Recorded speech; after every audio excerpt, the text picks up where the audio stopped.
Hello everyone and welcome back to K-popinions. I'm Millie. And I'm Belle, and welcome to the first K-popinions End of Year Awards. We'll talk about our favorite songs, groups, debuts, surprises of the year, and discuss some songs that are special to us. And at the end of the episode, we'll discuss our wishes and predictions for K-pop in 2023.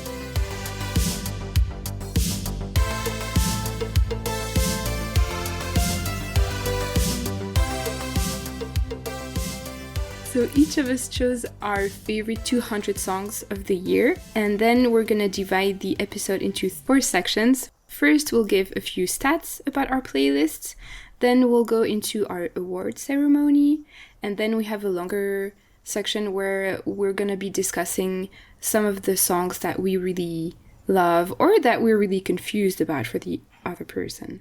And finally, as you said, we're gonna discuss a few of our wishes and predictions for the next year. Yes. In the episode description, we'll have the links to 3 playlists, one of them being the songs that we mention and discuss right now in the episode, and our 2 favorites playlists if you actually want to go listen to all of our 200 favorite songs. And you might think that 200 songs is a lot, but which actually yes, but even with that we struggled because we both had like 230 songs that we wanted to add, so. At some point I think I had more than 300. Really? Yeah. But I mean, I add songs throughout the year, and sometimes I'm like, maybe.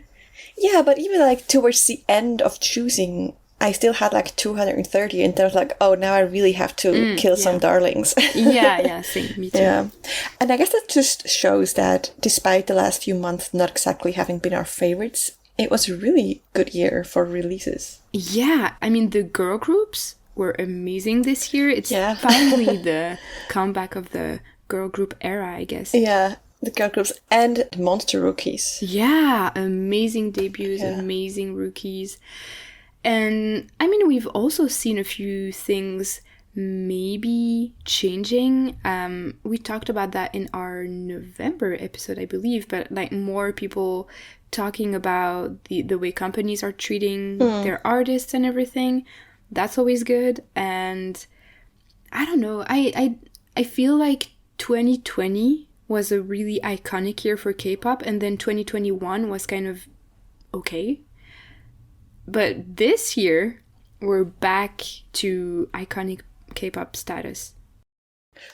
I didn't feel like it was that much better than 2021. I love 2021. Well, me too. I mean, obviously, we also had 200 songs for our end of year playlist, so clearly we were able to find a lot of songs we love, but it's more of a general feeling that I get about the year. And 2022 feels really good.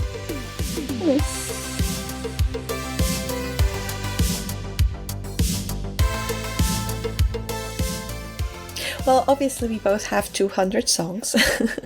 And we compared the playlists too, and we share 54 songs, which is not a lot. And what I was even more surprised about, we only share 65 artists. I guess we talk enough about how we have different tastes that we would expect that, we wouldn't overlap too much. Yeah, because it's so many intense artists. Like, you'd expect the songs to be so different, but the artist is kind of surprising to me that there are that many that we talked about. Because most of them we did talk about through throughout the year. But I mean, even if we agree that we both like an artist, it might not end up on both of our favorites playlists. Because I mean, there are a lot of songs that ended up on your playlist. I know. I wish I could have included it, but it just didn't fit in because there are and too again, many like great songs we said in the mid-year episode already, even for the artists and albums we share, most of the time we have completely different songs of theirs on our list.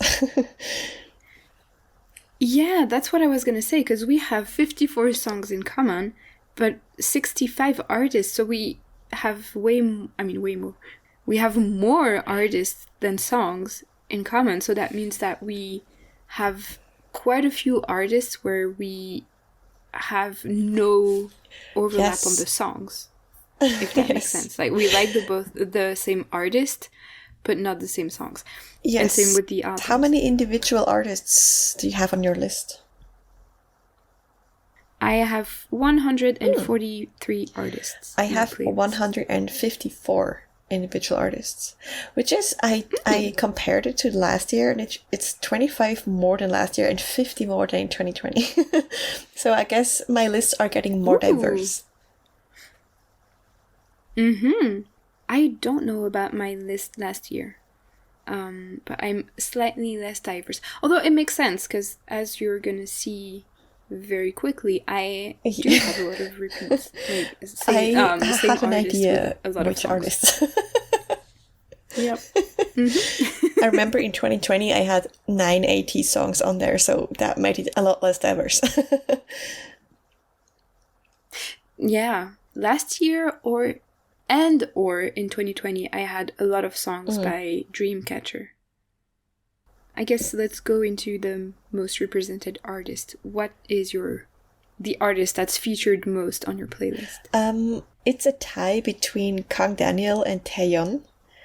That's not surprising at all, actually. Both have 6 songs on the list. And then the second spot is also a tie between P1 Harmony and Jaejung, with each 5 songs. That's more surprising. I mean, not Jaejung, but P1 Harmony?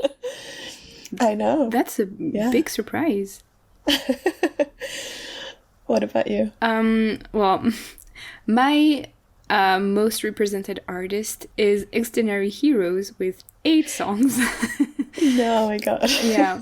And then we have 80s with 6 songs, which is still pretty good. And these are not surprising at all.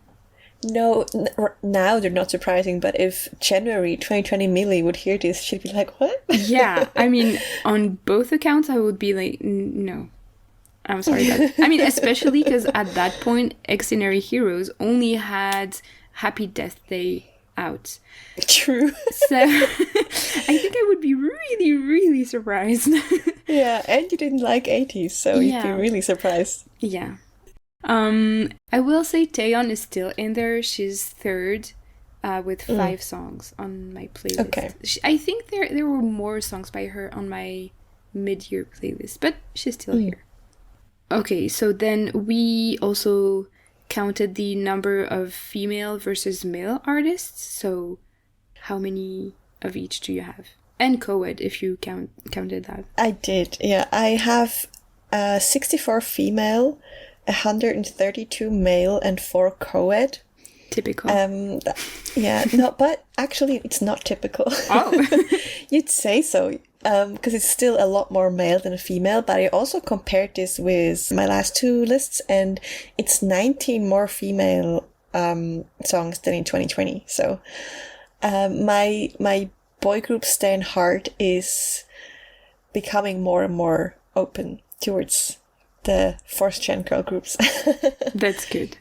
I mean, it was the year to add more girl group songs. Yeah, definitely. I have 102 songs by female artists, 87 by male artists, and 11 co-ed songs. 11 co-ed? Okay. Yeah. I think it's because there were a few collabs, and also I guess it's more common to have a co-ed group in indie artists. So True. And you do have more indies. Yeah. And then we also did feature songs versus B-sides, right?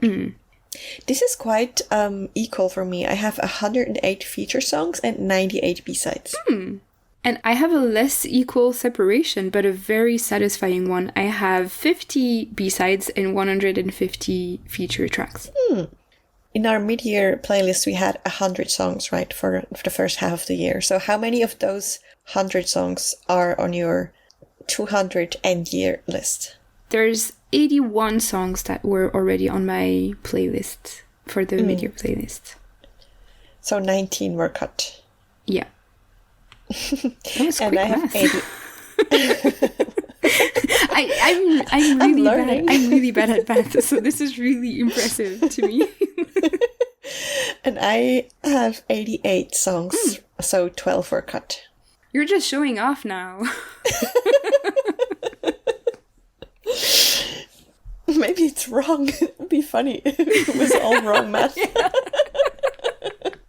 I don't think so. That sounds pretty good to me. But I'm not the best judge of that, so you never know. Do you have any weird facts about your playlist? I do. The top 5 are all B-sides. And 8 out of the top 10 are all B-sides. And I wasn't like actively looking out for that, but as I was moving the songs around, I realized there's a lot of pairs of songs with the same title. Yeah. So there's 2 songs called Ghost, 2 Illusion, 2 Liar, 2 Louder, 2 Savior, and 2 Timeless. I almost had 2 Maniacs as well, but then I cut one of them. Yeah, I have a lot of those too. I also have 2 Illusion and 2 Venom, and then I have 1 Pink Venom.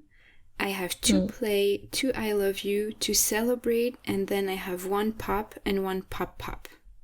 Oh yeah, and the other thing I realized is I have 2 intro songs. Bad Blood by Yuju and 7 Villas by Drippin'. Okay, let's get to the awards. Yes, first award, Song of the Year. Go ahead. For me, Song of the Year is, in the end, still It's All Good by B2B. It was really, really, really close though. Cyberpunk by 80s almost got the crown. Yeah, but and it should have. In the end, I couldn't deny that It's All Good by B2B was really just my Song of the Year. And yeah, I've already talked about it in the mid-year episode, as it already was my top song then, and nothing changed. It's just impeccable. Yeah, I mean it's good. Wait, when did it come out? Pretty early. Yeah, that was my impression. So that it's cute. That means that's kind of the song that's been accompanying you throughout the year. Yes, exactly. So I couldn't let it go. Yeah, you know what? That makes sense. I respect that. It came out in February. Oh, yeah. Yeah. That's a long time to still love a song that much. I know. So good for you. That's good. You shouldn't be as outraged, because Cyberpunk also isn't your favorite song of the year, right? No, I know. See? So what's the outrage about? Well, it's just that if I was doing this list, I would put, Cyberpunk first. Okay. Amongst the 2, but I mean, okay. I'm not actually judging you. Sure. And also because my favorite song isn't Cyberpunk, but it's still by 80s, and it's New World, which, I mean, I know that you don't get it, and that's fine. It's a mystery to me. Honestly, I don't see why, though. I mean, no, it's still the 3rd best song of the album. But only 3rd for you. Yes, only 3rd. Yeah. Whereas for me, it's a clear favorite. I mean, I love Cyberpunk too, and it's not that much further down. True. It's number 6. So they were really close. But to me, New World is kind of, it has all of the qualities of Guerrilla and of Cyberpunk, and then you put them together and you add I was gonna say low-key, but high-key metal inspiration. Obviously, I'm gonna love this song the best. It's everything I would want in a song. So I still stand by what I said when we discussed the album, that I think this song with a full metal treatment would literally just send me right into orbit. But since it doesn't exist, I am happy to listen to metal versions or rock versions of the song on YouTube, because they're great and it's everything I want. But yeah, it's the perfect, like, super intense song that will pump you up to go throw down the government, which is the kind of the theme of the album, so it's very fitting. Okay. So let's get to the next category, favorite album. And these are the categories where we have 3 nominees, and then we'll name the winner. Yes. Who are your nominees and who is your winner of Album of the Year? Okay, so nominees, still I Envy You by Taeyeon. Then The World Episode 1 Movement by 80s, big surprise. And Hello World by Extraordinary Heroes. And the winner is The World Episode 1 Movement by 80s. Ooh. It was approve. really, really close. Between 80s and Extraordinary Heroes, I decided today. Because I really, really love both of these albums. But at the end of the day, 80s' album is longer. It doesn't have a throwaway instrumental version. And even the songs that I'm less into, I still really like. Although that's also the case for the Extraordinary Heroes album. But where it really wins over the other one for me is because it's so thematically consistent. It's, in my opinion, a better crafted album overall. Both sonically and lyrically, everything makes sense together. And that makes it the best album for me this year. Okay, I definitely approve. What about you? My nominees are also still Taeyeon's I Envy You, Kang Daniel's The Story Retold, and The Roses Heal. Oh, yeah. And the winner is, surprise, Taeyeon's I Envy You. Ooh. Yeah, it stayed as my number one album, but it was also very, very close between her and Kang Daniel. They're both genius albums to me, where I added many songs to the best of list, and I like even more than the ones that I added. But in the end, Taeyeon made it. It's one of the best albums ever, to be honest. Yeah. Like, it would also be very high up on an all-time best of albums list for me. And I finally bought the album. Ooh. And in my next apartment, I'll probably use it as a coffee table book because it's so awesome. Nice. I will add it to my list of albums to get for sure. I'll let you know which version I bought. Because, yeah, you should get that one. Yeah. So, what was your favorite debut of the year? My nominees for favorite debut are La Seraphim's Fearless, TNX's Move, and Yena's Smiley. Oh. And the winner is Smiley by Yena. Yeah, unsurprisingly. This one was very easy for me. I already talked about Smiley on the mid-year episode, and it is still one of the feel-good songs of 2022 for me, and one of the best debuts I've seen. And yeah, I fell in love with her as a solo artist immediately, and yeah. Yeah, that makes sense. And for me, the nominees are also Fearless by Le Seraphim, Lovin' Me by 50/50, and Pop Pop by CSR. And it was a really, really close race for all three. But in the end, Lovin' Me by 50/50 was such a great song that it has to win. Because I loved the other two so much too, but this was just, like, blew my mind the first time I listened to it, so it's winning. Interesting. I didn't expect that. Any of them could have won, to be honest. But yeah, just based on how it made me feel the first time I listened to that song, the like, awe and wonder, I was like, yeah. No. So we talked about favorite debut songs, so now let's talk about Rookie of the Year. Who are your nominees? My nominees are IVE, Le Seraphim, and CSR. And the winner is Le Seraphim. This is kind of a no-brainer for me. Because CSR, they are amazing. I love that they're a bright concept back in K-pop. IVE, amazing songs. But Le Seraphim, they have everything. They have the songs, they have the dance, they have the stage presence, they have the talent. They're just absolutely killing everything, and I love them. What about you? I think mine also won't surprise you. My nominees are IVE, Le Seraphim, and New Jeans. And my winner is Ive. I think this is no surprise. I like La Seraphim's songs, but not as much as Ive. And New Jeans, I know, would probably win this vote with the general public. But despite being stuck in my head a lot, and actually I did grow to like their songs, at least their debut songs, but in the end, they're not enough my style. So yeah, it was also a no-brainer for me that Ive are my number one. I really like them. Also the members as well. And I think it's also no surprise that in neither of our nominees were any boy groups. Yeah, the fact that TNX was in your...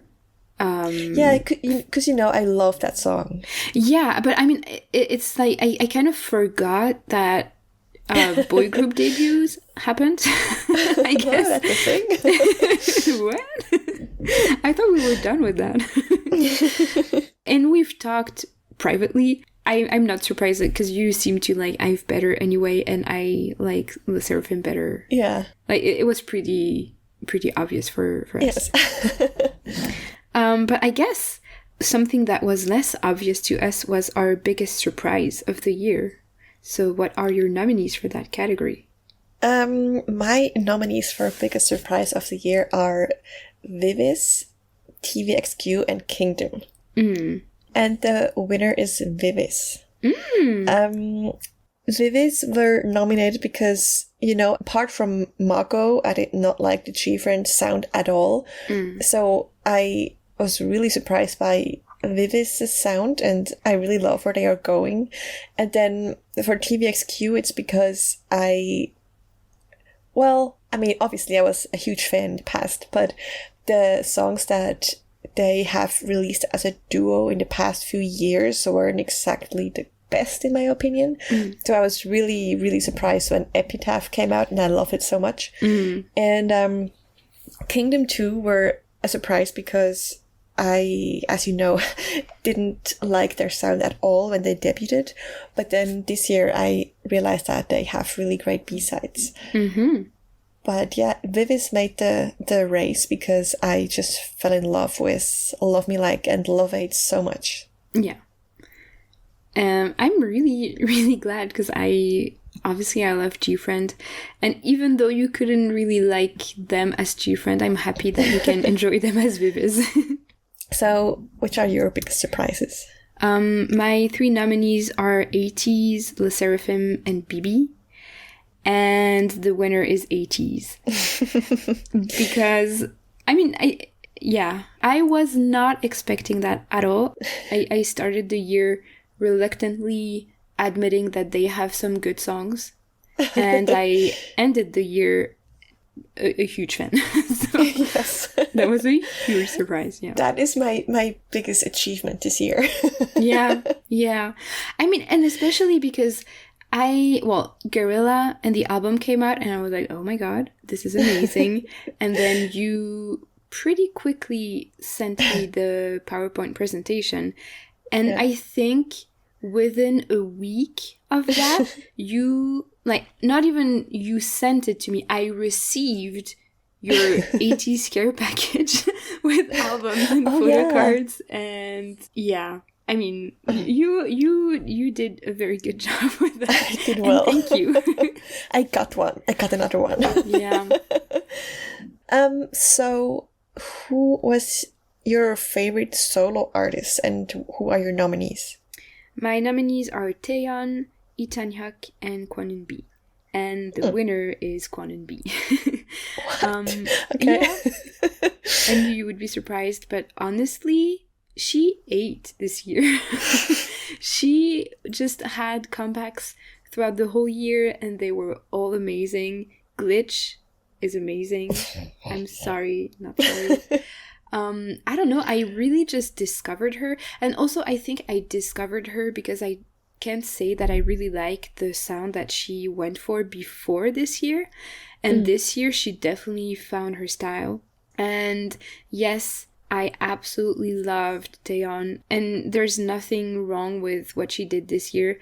Quite the opposite. It was great, as we know. But it's just business as usual for her.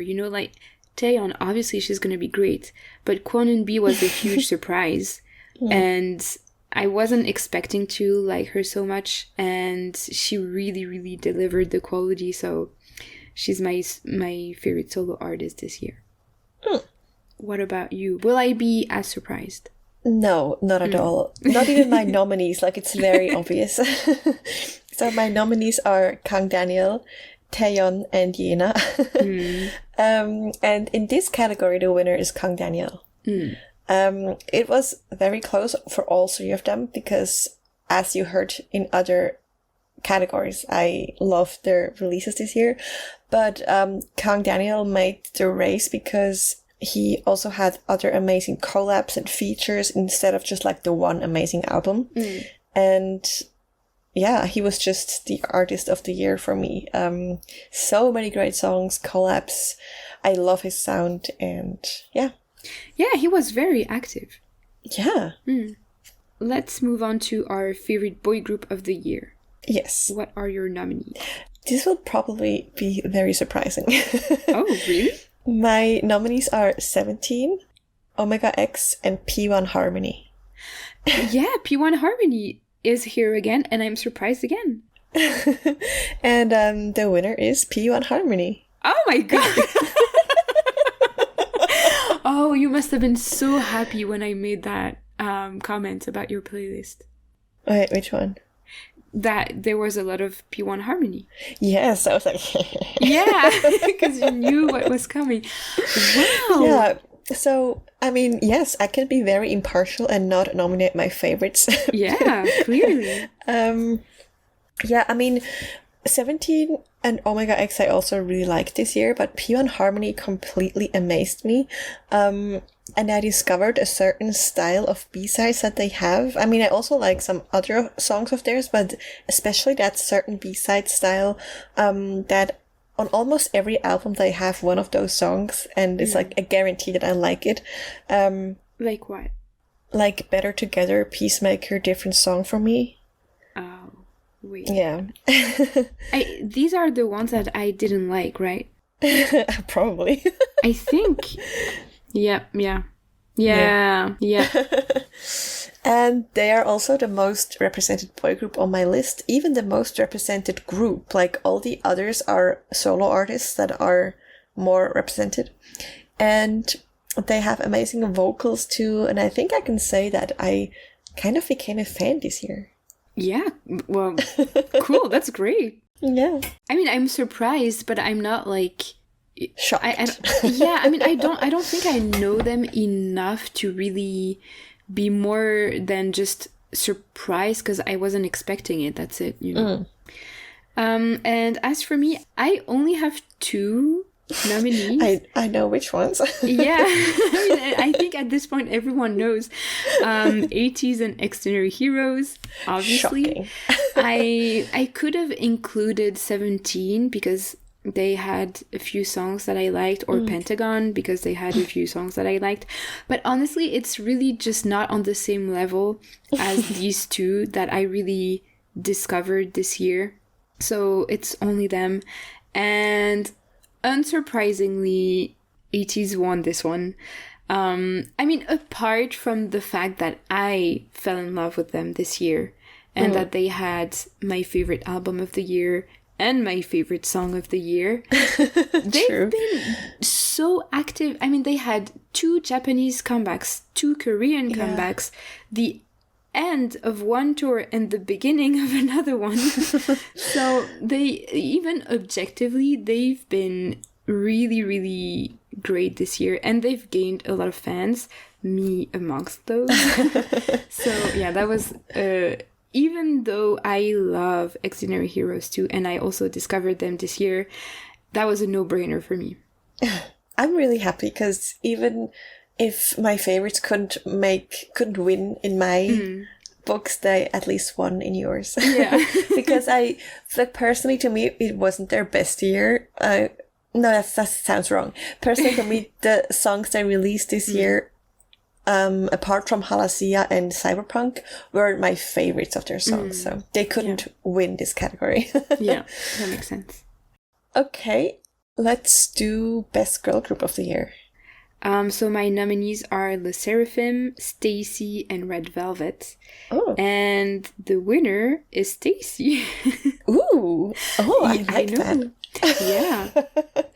I'm as surprised as anyone else, honestly, because Red Velvet is there. So, yeah. And Le Seraphim won my favorite rookie of the year. But Stacy, I mean, I will still say that they still haven't topped So Bad, but they had a cool year, like a really good year. I loved Run to You. I know you did.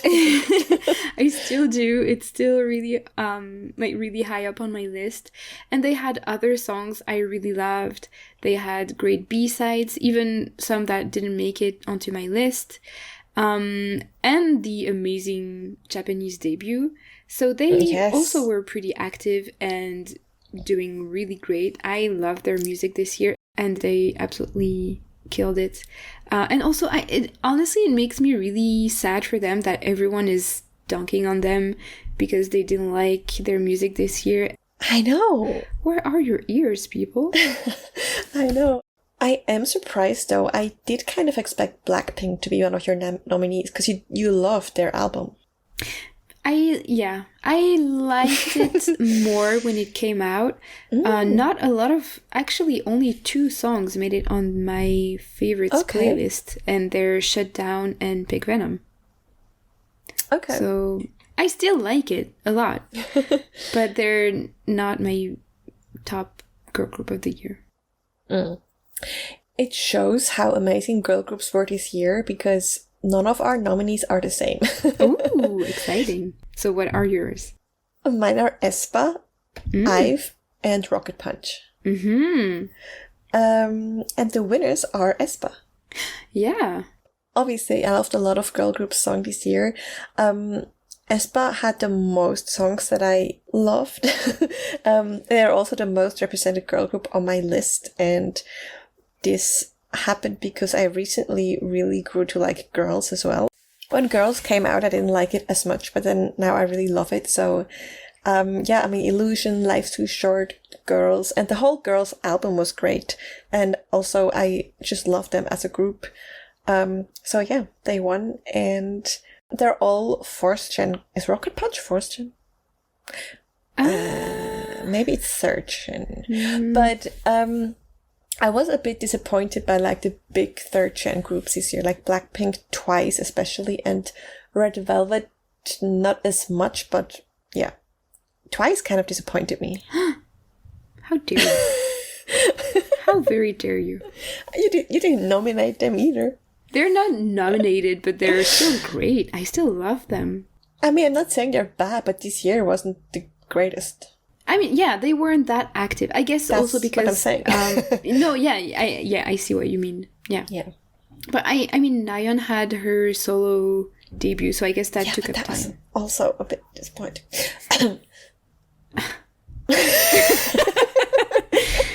Okay. So it's time for a very fun category. What are your nominees for least favorite track of the year? Glitch by Kwon and B. Again? Again, yeah. She's still up there. Oh by NMIX still. And Same Different by Classy. This time I kind of decided the opposite way I decided in the mid-year episode, because this time my winner, you could say, or loser, is Oh by NMIX. It's not NV anymore, because it's just objectively, it's just I was gonna say it's hard to defend, but people definitely are defending it. So I know. Also, it was actually hard to narrow it down to 3 because I could have nominated so many songs. It was tough because there was a lot of bad ones. Yeah, I mean, we said it was a good year, but true, there were a lot of songs that weren't quite as good. Yes. What about you? My nominees are still Step Back by Got the Beat, Selfish by Yua, and My Bag by Idol. And the winner is Selfish by Yua. Okay. I think a lot of people don't love this song. Absolutely everything about this song is unbearable. It's unlistenable. It's horrible. It's terrible. I just hate it. I hate it so much. It's so bad.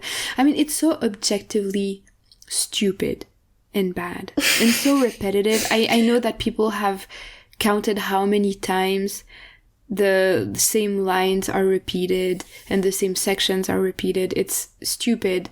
It's bad. I hate it. Okay. It's a very definite statement. Yeah. So let's get to our final category of the awards section, which is the ultimate guilty pleasure song. Okay, my nominees are Pretty Psycho by Purple Kiss, Venom by Bandit, and Mascara by XG. And the winner very easily is Mascara by XG. Okay. I can't quite make sense of how it's possible that a song could go so far in the good direction and the bad direction within the span of like 3 minutes. But this song achieves that, and I think it should be noted. The bad, to be fair, is mostly just really, really cringe and kind of lame. But then the good is really, really good. It's very short, but it's very good. The pre-chorus is god tier. But yeah, overall the song is really, really cringe, but it's really, really fun too, and I love it. I really, really, really do. Okay. What about you? My nominees are What I Want by ITZY. Of course. Two Baddies by NCT 127. And Groove Back by JYP. A guilty pleasure? Okay. Yeah. Okay. Yeah. And? The winner is very obviously Two Baddies. Mm-hmm, that makes a lot of sense, yes. I am a Two Baddies defender. Mm-hmm. And for a long time I was like, if only the chorus wasn't like that, because I like the rest of it. But then I watched a live performance recently. Oh, I think it was the SM Town concert from January 1st. I did fall asleep, but then the next day I watched the clips. And I was like, oh, it's such a bop. Yeah. Even the Two Baddies part, it's just like, if you just let it happen, it's a bop. So I will defend it anytime. It's my guilty pleasure song. But I do like it better, and I do agree that if you stop fighting it, it's better. And honestly, it wouldn't have taken much for me to fully embrace it. So, okay, you know, I think it's more, it's a question of like harmonies or in the Two Baddies part that I really don't like. But the rest is very, yeah, and I mean, the lyric is a little cringe. Yeah, but that, you know what, that wouldn't stop me. Okay. If that was the only thing, I wouldn't care. But today I was actually thinking, because I was thinking about the Two Baddies part musically and how people hate it, but then I was like, is it really so far away from let me introduce you to some new things? No, but it sounds better. I do agree. It's less dissonant. Yeah. It's less dissonant, but apart from that, it's like same level. Yeah. I mean, I can appreciate some dissonance, but for some reason in Two Baddies, it's just a little too much. But you do get used to it. Yeah, I guess. So we have reached the end of the award ceremony. Congratulations again to the winners. Except for one category. They're winning nothing. Yeah. Prize, nothing. Nothing. Just our love and admiration. Our eternal love. Yes. Which is, it's pretty great. Love from your fans.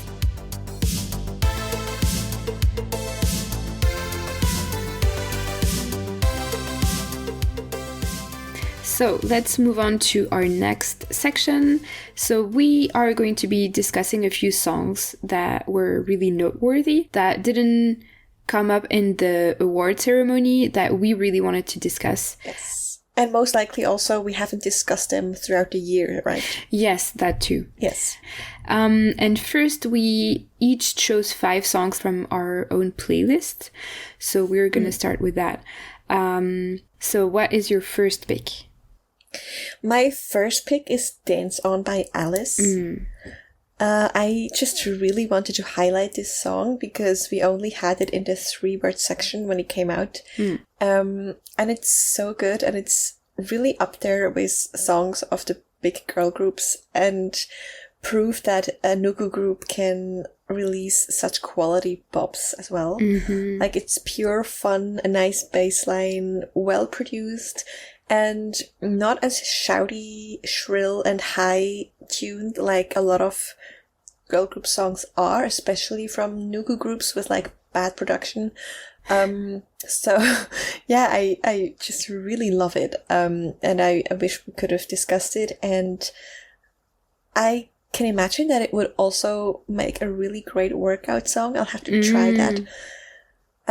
They were called, or they called before. Was it Elris? That's what I'm thinking, right? Elris. Yeah. And really they were kind of like, it's gonna sound harsh, but like a nothing group to me. Nothing they did really stood out to me until this came out. So this really elevated them to another level for me. I'm really, really glad that you chose this song because I almost picked it for myself. Because I really, really love it. It also broke my heart that we couldn't really include it in the longer discussion part of the episode. So yeah, I completely agree with everything you said, except for the fact that I liked Elris before. Like, they had a few songs that I really, really liked. But yeah, I'm so glad that they're back with this because it's a banger. It's great. Okay, what's your first song? My first pick is Ballroom Extravaganza by DPR Ian. I've been waiting for months to talk about this song because I somehow missed it when it came out in July, even though I was really pumped for it. So I don't know how, but it just slipped through the cracks. And then I was devastated when I realized that I forgot to include it in the episode. But now we're here, we can discuss it. This is so amazing. I absolutely love this song. I know you don't, but I might be able to convince you to at least listen to it again, and maybe consider it, I guess. I'll say this much. It's my favorite of his. Oh, yeah. Okay, but I don't really like him and his songs in general, but if I had to pick a favorite, it would be this. That's good. Does that happy. satisfy you? Yeah, I mean, I don't think I'm gonna get much more than that, so I'll have to be happy with that. But yeah, I absolutely love it. It's really dark, and it feels really both really agonizing and really beautiful at the same time. And I think it's really interesting in the way that it's composed too, and that it's structured, because you get different choruses every time, and the entire structure isn't as square, I guess, as other songs that we might be used to. I mean, you can still obviously recognize the chorus, but it starts off differently the second time. The build-up is different, the lines are different, everything is just a little different.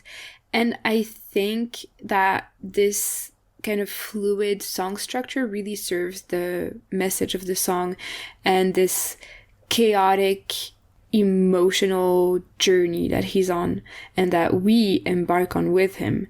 So I think that's really great, and also just really different and refreshing. So yeah, it's just, I can't listen to this song without being emotional. It really just still gives me goosebumps when I listen to it. It's, yeah, just one of these super emotional, super intense songs that I absolutely love. Okay. Yeah, I don't really get the whole hype around him at the moment, so. I don't know. I guess I just don't vibe with him. And then seeing the hype around him just makes me question people. But I do have to say that there's some really annoying stands of his out there, like that can only be described as like thirsty groupies. Yeah. Yeah. I'm not really. I don't really know him as an artist or as a person or public figure that much. I just really like his music. Okay. My next pick from my list is Period by Kingdom. Kingdom really surprised me this year as well, which is why they were almost nominated for Biggest Surprise. I guess a lot of people surprised me this year. Yeah. Because I really didn't like their first few songs, as you know. I'm still not the biggest fan of their title songs, but they have amazing B-sides. And I already picked one of them to talk about in our mid-year episode, which was Illusion. But then in October, they released another amazing B-side that we didn't discuss, and that is Period. It's 100% my style, and I think you can tell when you listen to it. It makes my heart like clench in the chorus because it's so good. And it even does the thing where the last time the chorus begins again, it's without the beat. And then when it's repeated, the beat comes in again, which always makes every song better. That's true. Right. Yeah, and thanks to this and Illusion, I am now actually looking forward to Kingdom's releases, which I didn't before. And I'll just go straight for the B-sides in the future. Yeah, I mean, I like some of their title tracks, but I do agree their B-sides are really where it's at. They have outstandingly good B-sides. Yeah. Especially when I like most of their title songs actually, but then even the production on the B-sides, those really great B-sides, is way better than on the title track. So I'm not sure what their strategy is, but it gives us really great songs to love. So yes, I'm not complaining. Maybe they just need to choose the title songs better. Yeah, like many other groups. That's true. Yeah, frank. That is very true. My second pick is Strawberry Cake by Extraordinary Heroes, which is another song that I know you don't really like. Yeah. I absolutely love this one. It's not even my favorite by them. My favorite is Sucker Punch, but I feel like Sucker Punch, you can listen to it and be like, oh yeah, obviously it's her style. But this is a little more surprising, so that's the one I'm going with. I really, really love that. That's a thing I like in general, but here the lyrics and the music really go together. It's a very like angry song, and it's all about sweetness being fake and the world being harsher than you want it to be, I guess. So why is it called Strawberry Cake? Is that in the lyrics somewhere? Yeah. It's like you kind of, like you expect strawberry cake, but actually the sweetness is fake and everything is bad. So it's more so uplifting. Yeah, and like there's like a kind of a dark fairy tale or dark circus vibe almost in the music. I mean, it does talk about dark fairy tales in the lyrics. And so this whole song is all about contrast and paradoxes. And you can definitely hear that, because when you get to the strawberry cake in the chorus, all of the sweetness is definitely gone from the song, and you just have these really harsh, almost shouty vocals. And I'm usually not a big fan of really scratchy vocals, but here it really serves the purpose of the song. It's just so intense, so great. I'm not doing a very good job of explaining why I love it. But yeah, I just absolutely love that slightly unsettling atmosphere. So yeah. Okay. It's really different. It's also different within their discography and shows off their talent really well too. So I really like it. Okay. My next pick is Six Star by Jaejun and Shia. This one was so emotional for me, as you can probably guess. We haven't heard Jaejun and Junsu's voices together on a track since, I'd say, 2015, when JYJ released their last songs before things happened. And it brought back all of my Cassiopeia feels. And I really hope they will release a whole album together, because they did say in an interview that they want to do that. I would die. Well, I hope not, but I hope they don't do that then. And at first I was a little disappointed by the chorus, which I thought was the weakest part of the song. But now I really love it too, because it sounds so similar to old Japanese DBSK songs, so like ballads, when they were all still together as five. And as you know, their Japanese songs were my favorite. I like their Japanese discography way more than their Korean one. So it really, really is very nostalgic and emotional. And also, I mean, they are two of the best second-gen vocalists singing together again, and that's just always a treat. My next pick is In My Dreams by Red Velvet. And this song makes me ascend. It's just so incredibly beautiful. And I mean, it's really sad, and the lyrics always kind of get me. If I listen to this song and I really pay attention and get immersed into it, it really makes me want to cry almost every time. Because it's, you know, a sad song about unrequited love, or love that has ended on one side at least. And because it's so beautiful and it sounds so lush and layered, and it's really some of the best that SM is able to do in terms of harmonies and vocal layering, because they're always really good at that, and this song is the result of that talent, I guess. And it just really gets me every time. And it's funny because it's In My Dreams, and actually, paradoxically, when you get to the chorus, it kind of wakes you up because it's such a steep increase in energy levels. But it's, just absolutely beautiful. Definitely dreamy. Definitely fits the theme of the song. And just simply a really stunningly beautiful song. My next pick is going to be quite short because I don't have that much to say about it, but I still need to. It's Life Goes On by Onyu, which was also a really nice surprise for me, because I'm usually not the biggest fan of Onyu's solo stuff. But this, from the moment I played the first note, was an immediate feel-good song. The chorus is so amazing. You can not feel bad while listening to this. It's soft and uplifting, and it's like a smile in song form. That's so accurate. Right?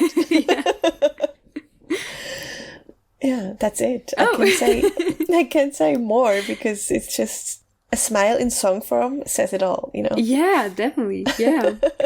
I didn't even know this song, so that was a discovery for me. Yeah, we missed that the month it came out. I discovered it a month later. I was like, no. My next song is Love Rose by Sparky. And this is such an underrated gem. She's an indie artist, and she's definitely not very well known. She has 9,000 views on the music video. Oh. Yeah. I absolutely love the ambience of the song. I'm not exactly sure how to describe the style it is, but I love it. It's kind of straddling the line between sad and dark, and still really pretty and kind of punchy. It talks about pretty dark feelings of desperation and love and suffering, and you can definitely feel it in the music, but it's also not a song that's going to bring you down at the same time. It's still snappy and almost kind of groovy. It kind of reminds me of Hate You by Ladies Code. Okay. There's kind of a vibe that's similar in both that I absolutely love. And yeah, I just think it's a really masterfully made song that deserves to be known by more people. Okay. My last song of my own picks is With You by Jimin and Ha Sung-woon, which is surprising to me because, I mean, it's an OST and a ballad. You'd think that I discovered it the way other people did, because it was all over the internet, for because BTS fans were hyping it, and it was charting all the time on iTunes. Really? Yeah. I discovered it with your list. I've never heard of this song before. Yeah, it was like iTunes #1 in so many countries and stuff. But I never listened to it because, not even on purpose, but just like it never happened. The way I stumbled upon this and fell in love with it is I was listening to a song by Ha Sung-un that he released this year. I don't remember what it was called. Then I fell asleep. And Spotify kept playing. It just continued playing his discography. And then I woke up, and when I woke up to a To Die For a beautiful instrumental track. And I was like still half asleep, just waking up from a really good nap, hearing this track and thinking, oh my God, I'm ascending. This is heaven. So I quickly opened my eyes to check what it is. And it was the instrumental version of this song. So I liked the instrumental first. And then, of course, I also had to listen to the actual song, which now I also really love. But I played the instrumental version so many times that it ended up being my number 5 most played song in my Spotify Wrapped. Oh, wow. Yeah, but the instrumental. So yeah, please do me a favor and also check out the instrumental, because it's to die for, and it's perfect to fall asleep or to work or study to. I will, especially because I'm not a huge fan of the vocals everywhere. So yeah, I definitely will. I was just talking about throwaway instrumental tracks on albums, but I guess they do have a purpose. A purpose, yeah. That's good. And my last pick is Play by Lucy. I've been really liking Lucy since they debuted, but this is definitely my favorite song by them by far. It's absolutely beautiful. And you've had a few songs that you said were just feel-good songs that make you feel like everything is okay with the world when you listen to them. Yeah. And this is one for me. It's a song about reminiscing about what it was like to play as a child when you're a jaded adult. It's funny because it sounds really epic to me in a way, but epic on a smaller scale than we're used to, I guess. Like, it's the epicness of the mundane things. Okay. You know, the small things that matter the most, I suppose you could say. And that's exactly what it's talking about being able to reconnect with your inner child and enjoy the simple things in life. And I feel like the way this song sounds expresses these feelings absolutely perfectly. It gives me chills every time I listen to it to this day.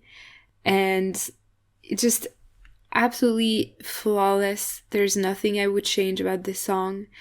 It just moves me so deeply. It just sounds magical to me. It calms me down, makes me emotional, and I absolutely love it. Okay, good. So now we also each picked 5 songs from the other person's list that we are curious about. Yes. Okay, so the first song I wanted to ask you about, I guess, is Circus Die by Sagong Iho. Yes. So this was a chance discovery for me, and I completely fell in love. What I didn't know at first is that Sagong Iho is a virtual group, and yeah, I really love that style because to me it's like, well, not just to me, I think it's pretty obvious, but it sounds like an updated, more fun, less melancholic version of We Are Young by Fun. Oh, yeah. And I love We Are Young, but this is even better because it's happier and faster. And it ended up being number 10 on my list, but I'm not gonna lie, for a short moment it was even higher up. Yeah, it really reminds me of We Are Young. But yeah, I definitely didn't make the connection, but I see what you mean. Right. Yeah. Although I have to admit, the reason I asked about it is because I don't really like it. And I saw that it was really, really high up. And so, yeah, I just wanted to hear more about what you think about it. The first song that I want to hear about from your list is The Greatest by Boa. Because I know you really liked it when it came out, and I feel like you have things to say that you couldn't back then. It's funny because I don't think it's like a great Boa track, but I really love it. It's really fun. And at the same time, it fits her. It's not like, oh, it doesn't sound like her, but I happen to like it. I couldn't say, oh, it's just as iconic as, I don't know, Woman. Oh, yeah, or The One. Yeah, like any other Boa song. But I just really like it. I think it's really great. It's not the greatest, but it's great. Yeah, basically. But I really, really like this style. Kind of groovy, kind of airy, but really punchy at the same time. I love that sound. And it's just a really great track. And her vocals are amazing. I mean, that really powerful held note near the end of the first part of the chorus is absolutely amazing. She sounds so full and resonant.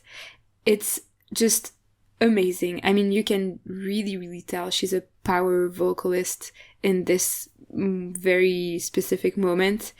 And yeah, it's just really great. I don't have anything really smart to say about it. I just enjoyed so much. Okay. Okay, so my next pick for you is TPIR by Kang Daniel featuring Miyavi.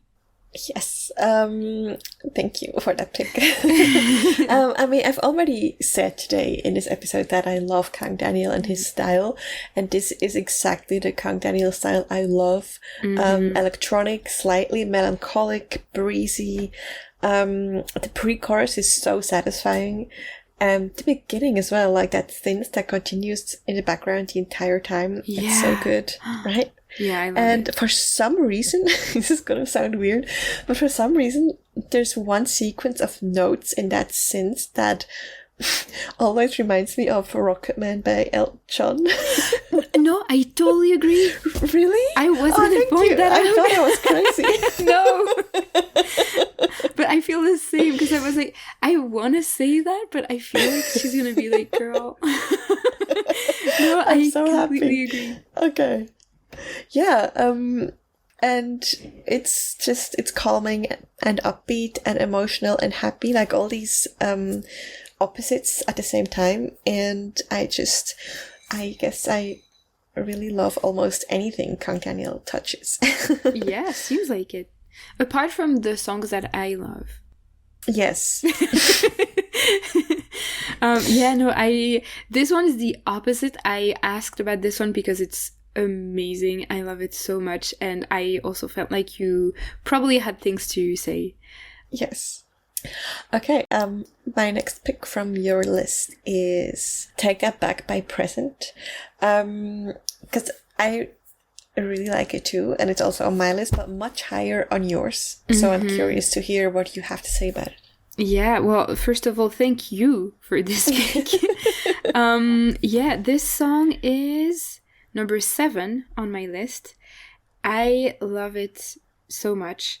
Present in general are really good. Yeah. And it's a trio consisting of a producer, Monster Number 9, a DJ, All Is Well, and Jenior, aka John Tion, formerly of 4 Minutes, Yes. on the vocals. And I'm so glad that she's there because, wow, what a cool after 4 minutes turn in her career. Yeah. This song is pretty much 80s inspired music excellence. It's so ambient, so sleek, and it's so modern despite the retro influence. It's such a perfect interpretation of that 80s vibe. It has none of the 80s corniness, and instead it's so serious, I suppose, and almost kind of nostalgic, and everything is absolutely perfectly produced, which that's kind of the focus of the group. And I just really like all of the synth patches that they used. All of the sounds are really satisfying to me and work absolutely perfectly together. And I think Jenior's vocals are absolutely perfect both elements of the instrumental and the vocals really work together and make the other part better, if that makes sense. Like, there's nothing wasted. Everything that's there was needed, and there's nothing extra. This is pretty much a flawless song. Yes, I agree. My next pick for you is The Cure by SM Town. I was just editing the December episode where we mentioned it, but we didn't discuss it.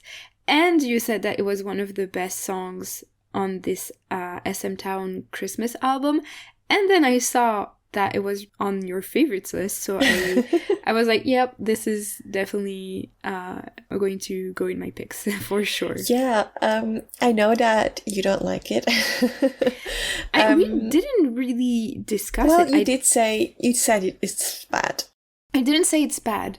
I said just listened to the episode. I also did. I obviously I did. No, I didn't say it was bad. I just said it. Did I? Yeah. Okay, then. I mean, then I agree with past me because I do think it's not great, but not bad. I just don't really like it. But I don't feel very intensely about it. Okay, I've grown to really like it. Maybe it has something to do with first hearing it at 5 a.m. being completely sleep deprived. But it got like ingrained in my brain. And I just love all of their voices, obviously. I mean, all of the SM vocalists. I love Taeyoung's and Mark's raps. Boa, Taeyeon's and Suho's part. Even the part where they all sing together, I really like. Also, I think it's interesting that it's all the leaders together. A leader of every group, plus the solo artists. That's the way they chose who was going to be on the song. Yes, it's all the leaders. Which made me realize that Karina is the leader of aespa. Why did I think it was Winter? I don't know. Did you know it was her? I didn't think about it. You never thought about that? No, well, I mean, to be fair, I don't think about aespa a lot. Oh my god. Yeah. That hurts. Yeah, I know. Sorry. Yeah, for some reason I thought Winter was the leader. I don't know, maybe because like in my mind I'm like, she looks like Taeyeon the leader. I don't know. Yeah, but I think it's a cool idea to pick all the leaders together to sing this song that has to do with their sustainability campaign and stuff. So yeah, I do like it. I mean, yeah, they're all great vocalists. I mean, okay, Yuno and Itek are a bit questionable, but they are leaders, so. They're not bad vocalists. No, but I mean, they're not on the level of like a Taeyeon or a Suho. Yeah. But yeah, so I do like it. I think it's neat, it's sweet and nice, and yeah. The music video is also cute, except for that one part towards the end where they're all in front of a white background, which is a weird choice, but yeah. You know what? As I'm listening to it, I actually don't think it's bad. I just think it's really corny. Yeah, but it is on a Christmas album. It is on a Christmas album, and they use it for their sustainability thing, so it has to be corny, right? Well, yeah, it has that We Are the World feel. Yeah, exactly. Which, I mean, I can, yeah. So I'm not the biggest fan, but I will go back to my previous opinion, which is I don't think it's bad. Okay. It's not very good to me, but it's also not bad. So my next pick from your list is Your Energy by Asha Tree, because I'm curious. It doesn't seem like your usual style, or at least not something that you'd like enough to land on your favorites list. So I'm curious to hear why. Yeah. No, agreed. I'm as surprised as you are. And honestly, the first time I listened to it, I didn't really like it. I was like, oh, okay, it sounds pretty. But that's about it. And by chance, I guess, I put it on my personal playlist for the month anyway. I guess I felt even then that there was something a little special about this song, so I was like, you know what, I might change my mind. But then I completely forgot about it for a few days or a few weeks, And only when I went back to it did I realize how great it is. But yeah, I know it's not at all my usual style. And I also think it's mainly by chance that it's this successful as a song. Because songs like this, we get like dozens of them every week, basically. And they're always corny and boring, and I don't like them. But this one, by chance, it's the perfect instrumental, the perfect melodies, the perfect vocal delivery, just everything, like the stars aligned to make this song more than songs of this style usually are. That's the only way I can explain it, and I just love it.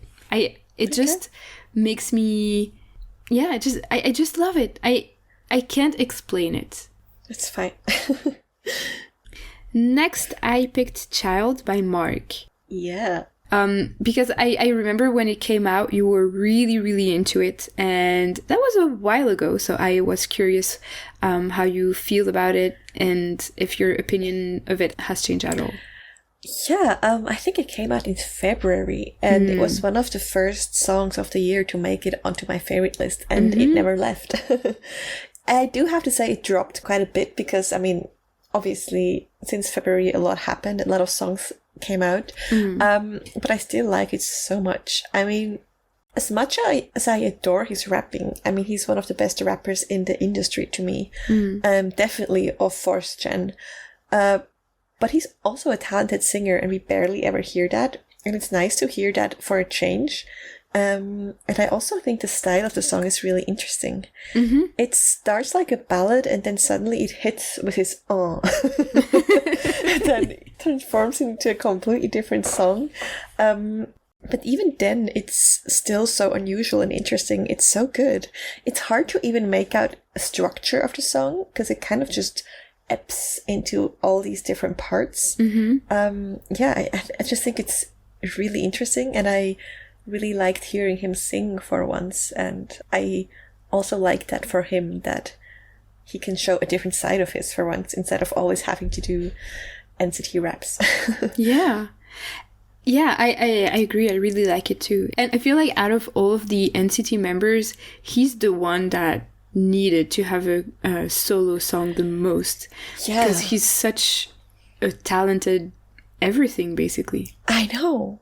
And to be honest, apart from maybe 10, this is the best NCT solo project I've heard so far.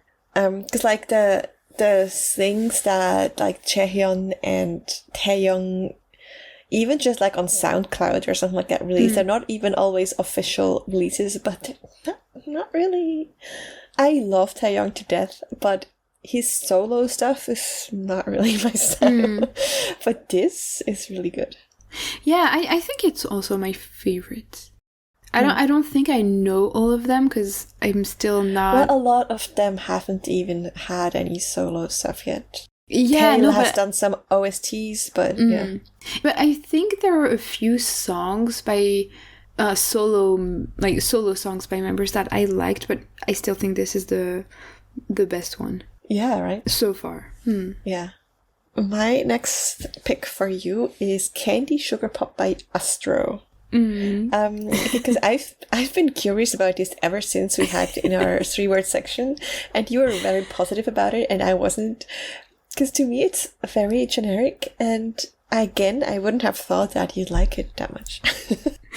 I do really like it. I see that it's basically another Dynamite copy. But unlike most other Dynamite copies, I think this is really nice. I just think we've been missing bright concepts for boy groups lately. There's been a lot of really just dark, broody concepts, and this is just so fun and better than other songs of this style. And I don't know, it just always makes me happy whenever I play it. And that's basically it. It's just a really happy song for me. Is it a little corny? Sure. I don't care. Okay. It just makes me happy. And my last pick for you is Attitude by ATBO. And I picked this one because I remember when it came out, either we or I debated adding to the playlist. Can't remember if we actually had a conversation about it, but it felt like one of the important comebacks of that month, and we didn't end up talking about it. And so since it's on your favorites, I figured it would be an interesting song to cover now. Yes. And also I want to know what you think about it, because it seems very much your style. Yeah, I know. I guess you could say it's also a bit of a guilty pleasure song, because, I mean, objectively, it's not exactly a masterpiece, but it's one very specific subgenre of boy group K-pop that I enjoy. I guess you could also say like Saturday Drip by NCT Dream, or Do It Like This by P1 Harmony, or kind of in that, right? Exactly. And I guess I just really like that. So I just think it's super fun. I just love moving to it on my desk chair when I work or something. And I don't really have many smart things to say about it, because I just like to vibe to it. And I know that it's not exactly Song of the Year, but it's just a niche I like. Yeah. I guess you could say that I discovered this year that I like this subgenre, because the other two songs I mentioned are also from this year. Yeah, that's true. And I feel like there were a lot of songs like this year, maybe more than usual. Yeah. So my last pick for you is Danny by Lee Jae-yeon. Because we also had to, well, not completely cut this one, but we had to move it to the 3-word section because it came out in a very busy month. And I know you were sad about that and have things to say. Yeah, I was really sad. I absolutely loved this song. I didn't really like the title song, but then when I checked out the mini album and this was there, it's such a great discovery. I guess it's also kind of 80s inspired, although it feels more like the 80s synth. And the general 80s sounds really just serve the incredibly dreamy and airy atmosphere of the song. Like, it's more about the synth than the actual 80s vibe, if that makes sense. The production is really, really great. And it's so echoey and reverby. It's so mushy and light and airy. But it has a really, really big feeling. You know, it feels like just a big sound at the same time, and that makes it really a lot more emotional and impactful. The lyrics speak of dreams and bright stars, big feelings, flying over the sea, etc. And that dreamy, happy vibe just really works with that and really complements the lyrics. And it really just expresses that wonderful floaty feeling of falling in love, I suppose. But even within all of that dreaminess, you get that bass synth it's just a thumping rhythm and just keeps the song moving along, so it never gets boring. So I think it's just brilliant. Yeah. Okay.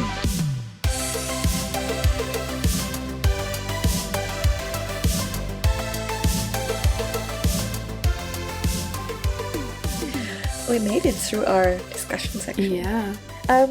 So I guess we'll get to our wishes and predictions for 2023. Should we start with our wishes? Maybe. Or do you have them mixed? No, but I feel like maybe predictions first. Okay. Because wishes are more positive. So we can end on a happier note. Actually, I only have positive predictions. I decided to manifest positive things with my predictions. That sounds great. Well, my I mean, they're very realistic. So okay. My first one is that Luna are gonna disband. Oh yeah. I don't think there's not much hope for them. So I feel like that's really realistic. And the other one is that more groups and artists are going to come out with pretty bad stories of mistreatment, but also probably get paid for moments they weren't paid, and I feel like good things will probably come from that, but first there will be probably more negative things, I guess. Yeah. That's for the negative, I guess. That sounds realistic. Yeah. Oh, I guess I do have one that is a bit negative. I just realized. I think we'll continue to see really, really young idols debuting. Yeah, I also think so. Especially because New Jeans have been so successful. Yeah. What's stopping companies from doing that? It's making it worse for them because they're like, oh, see, that's what people want. Did you hear that YG's new girl group, Baby Monsters, will have a member that's even younger than the youngest New Jeans member? No, but... Yeah. I mean, Baby I think she's Monster... like 12. Yeah. Why? I don't know.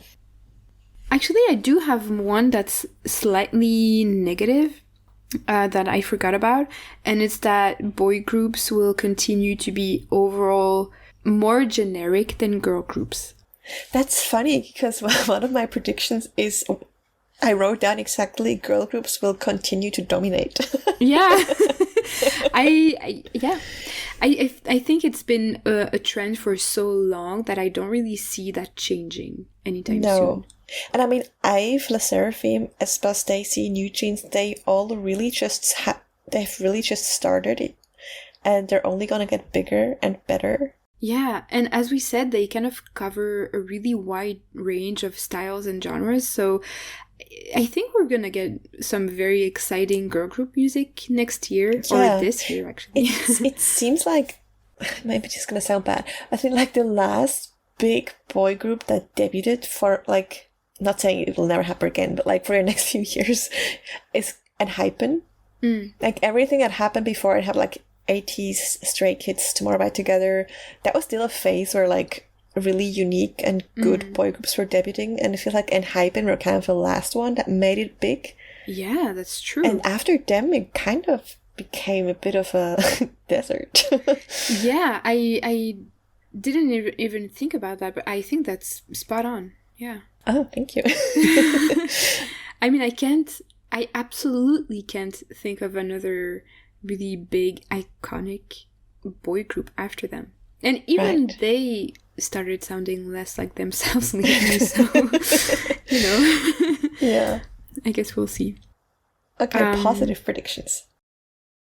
Actually, my positive predictions are also more girl group goodness. Okay. And that I think is real. It's pretty obvious, I guess, but I think CSR will dominate the cute concept in the future. And I hope so. I really hope so. It's a prediction and a wish. Okay. You're manifesting it. Yes.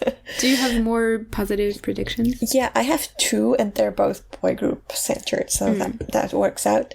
One is that EXO's and Chinese comeback as a full group will be really big. Ooh.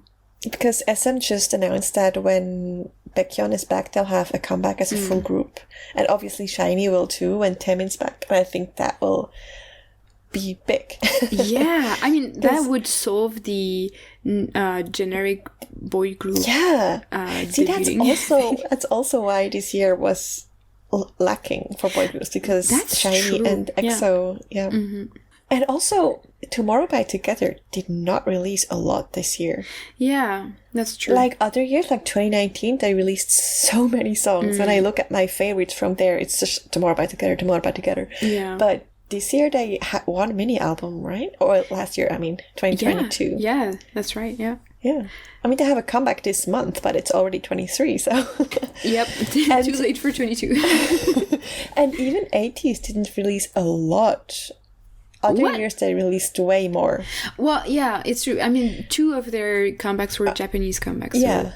So, And then the Halazia comeback is only one new song. That's true, yeah. So it's not a lot. And I guess Stray Kids too. Well, they were pretty. They had two albums. They were the most active, I'd say, out of those of those groups. But even them working really hard isn't enough to replace all of the other groups. Yeah. Carry the whole industry. Yeah. They're definitely trying. And my my last prediction is that I've mentioned it before, is that Jaejung and Chunsu will release an album together. I guess you could say it's a wish, but I decided to make it a prediction because I'm speaking it into the universe. Yeah, I love that energy. So what about actual wishes? Okay, I have 5 wishes. I wish that 80s get a break. Like a real break. Yeah. Because 2022, like 2021, pretty much ever since they have been working nonstop. And I really hope they get a long vacation. For sure. We know it's not going to happen for a few months because they are going on tour again. But I hope after tour that they won't immediately jump into the next comeback. But yeah. And you know what? One of my wishes is that they go back to the World Episode 1 movement sound and guerrilla sound and do more of that. So I guess our combined wish is that they will go on tour, come back home, rest for a good few months, and then when they come back, they go back to that sound. It's not going to solve our lack of good boy group songs problem, but yeah, but you know what? It would be worth it. Yes. Then I wish that NCT 127 will release a title song that's slightly less experimental than Sticker and Two Baddies. I don't wish that. Really? I do. Because I like them. As I just said before, I will defend Two Baddies anytime, and Sticker too. I mean, obviously they're known for making experimental music. Yeah. But it doesn't hurt to have a slightly less experimental song every once in a while to maybe gain some new fans, or like a song that you can play to the locals. Yeah. I'm not saying they have to go generic, but like, a song like Favorite. Yes. Something like that. Like down to that level of not experimental, I'm okay with it. Yes. But not more. No. My next wish is that Weekly go back to their cute concept. Oh my god, that's my wish too. I wrote that down too. You know what? I believe it. I think it's very possible that they saw that people were not very happy with Venpara, and that they will realize that they were better as a cute concept girl group. Yes, hopefully. Yeah. I really wrote that down too, exactly like that. My next wish is I hope Lucas will come back. Yeah. I keep going back and forth between it's not gonna happen and it's definitely gonna happen. Yeah. I really don't know. Yeah, it's hard to tell. Because technically it's all been cleared, so it should be fine. And also, usually, by now it would have been announced that he left the group, right? Yeah. Usually when there's a scandal, they kick them out pretty fast. Yeah, even if you have to wait a bit, that's a long time to wait. So yeah, I'm hoping that they're just waiting until I don't know, people forget, I guess, and then he'll be back. Or maybe they were like, oh, you know what, we might as well just wait until the Super M come back to make it even bigger because he's also back. So. I don't know. I really hope so too. My next wish is that NMIX have an actual good title song. That's a good wish. Yeah, like finally that these girls have a good title song. Yeah. And my last wish is, you kind of already talked about that a little bit. I hope Stacey have a really great comeback that people really appreciate. Yeah. And that they will be up there again with IVE and LE SSERAFIM and Eugene's when people talk about popular girl groups. Yeah. I can absolutely agree with that too. And my last wish is that extraordinary heroes, stick with the rock sound and don't try something stupid like actually we're not a band anymore, and obviously that they have really great music next year. I don't think you have to worry about that. I don't think so, but just to be sure, I'll put it out there in the universe that I want that. Just to make sure. Yes. Okay, well, let's hope all our wishes come true and all our positive predictions come true. Yes. And next year, I guess we can go through them and see what came true. But it should be an exciting year either way. Yeah, absolutely. I'm pretty confident that 2023 will be a good K-pop year again. Yes.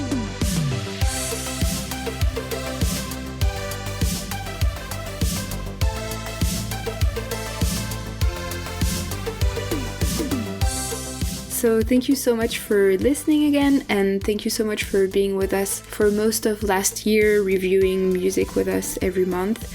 We hope that you will stick with us throughout this year and that you'll discover great songs with us every month again.